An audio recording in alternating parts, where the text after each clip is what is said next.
Today was a wonderful day. Certainly, this morning was a wonderful morning, but we'll talk about that in a minute.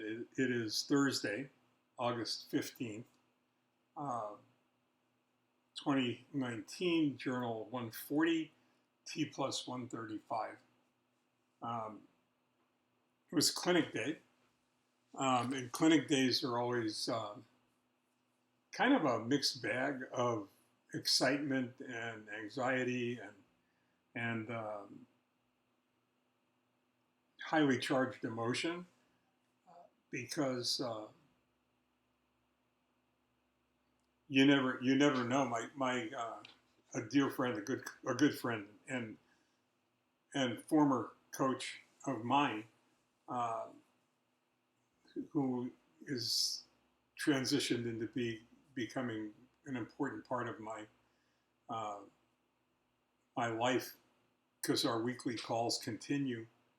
Um, Calls it the Mitch meter, and I'll talk to him about my numbers, and he'll say, "Well, that's great, but what is the Mitch meter telling you?"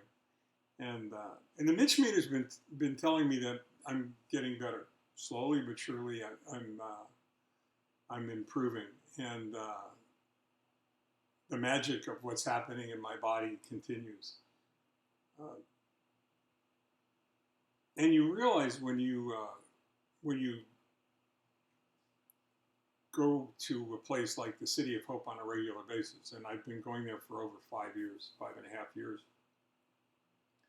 and you're going there at least once a week, once a month, sometimes, twice a month, then all of a sudden you're going every week, and then you're going twice a week, and then, you go through this period where you're in clinic and you're sitting in the waiting room waiting to do your labs, and you're sitting in a waiting room waiting to go see the doctor, and you're meeting other patients who have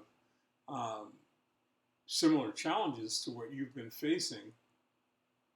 And I think I've said this before, you go to the City of Hope and you trip over myelofibrosis patients, and you go anywhere else in the world and nobody knows what the hell you're talking about when you say you have primary myelofibrosis. But you realize how really fortunate you are that things are moving in the direction they're moving in. And you're reminded of that constantly. You're reminded about that every time you strike up a conversation with someone else, somebody sitting across from you, somebody sitting next to you, who's waiting for the doctor or waiting for lab or whatever. And I was an inpatient for less than 30 days. They manage expectations extremely well at the City of Hope. They make sure that you're aware of what normal is for something as abnormal as a bone marrow transplant, but they give you an idea of what to expect and how long it should take and what you're going to transition to next and what that's all about. I made it out in under 30 days. I was very fortunate in that respect, and we went to live in the hotel and go to clinic twice a week forever, what it seemed like. But today I was sitting and talking to a gentleman while I was getting my blood drawn who had been in an inpatient for 172 days. Um,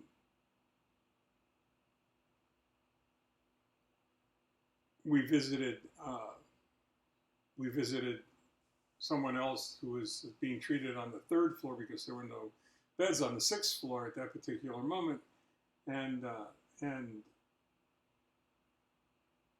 there's no way that you can walk off the third floor at City of Hope Salford Hospital and not recognize how incredibly fortunate you really are, because that's the pediatric ward. And peds in a cancer hospital is someplace that no parent and no child should ever have to be. Um, so you can't go through something like this, something like I've been through. You can't meet the people that I've met. You can't talk to the people I've talked to without recognizing how fortunate you are. And I hesitate to use the term lucky, I've been thinking about that a lot lately. I know that luck is where opportunity meets preparation. I've used that in seminars for years and years and years, written about it, and I recognize that I worked hard to prepare for the transplant, so I'd be physically uh, fit enough to to move through that with the least possible danger. And a big part of that is being fit, being physically able to do that. Uh, but I don't know if luck figures into it unless you figure out that you're lucky because you chose the doctors that you did, or the place to be treated that you did. And I don't think there's luck involved in that either. I think it's a very deliberate choice that you should be making when that happens. But we went today, and the blood work indicated uh, some great things. I mean, that a number of the things that we look at um, to determine how well I'm doing and how far along I'm progressing uh, are are getting deliciously close to normal levels. My hemoglobin is up to 9.4, and that 9.4 um, is up, I think, from 8 point something um, last 2 weeks ago when we were there, and it's without, I mean, that's my body creating red blood cells and healthy, normal red blood cells. My red blood count is still low, but it's higher than it's been in a very, very long time. Perhaps, realistically, perhaps a year or more. White blood count is low normal, just within low normal.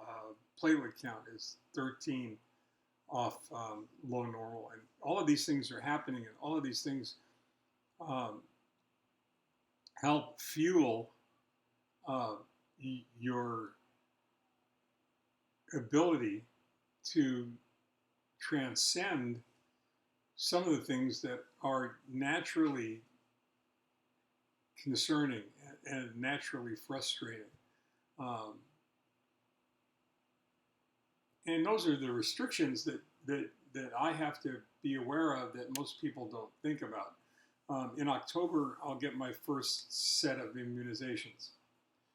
It'll be for pneumonia, for flu, and I think something else. I don't remember what else. I'll tell you when the time comes. And that's exciting. One of the things we found out today was that the way they're going to handle that, because I've been terrified of these immunizations. I mean, I literally, I've been scared to death of these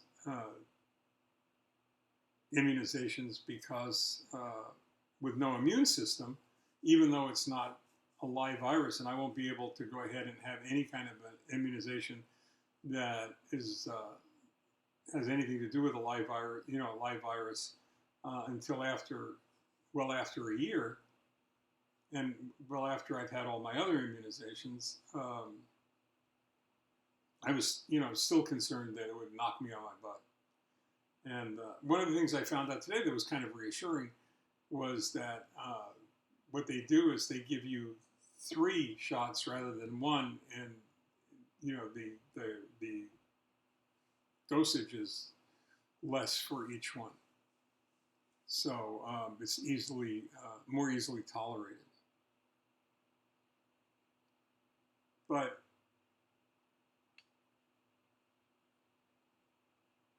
it's not hard.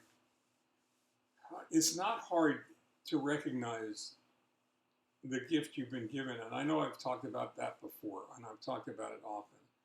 But I think it's important. I think it's really important that all of us, whether you've been faced with a challenge like I have, or you're helping someone or taking care of someone who's been challenged with a test of their will and their strength and their ability to recognize the importance of the gift you've been given, and to recognize that it doesn't come without a price, and that the price is giving back. The price is reciprocation. The price is service and appreciation and wonder and love. And I'm really glad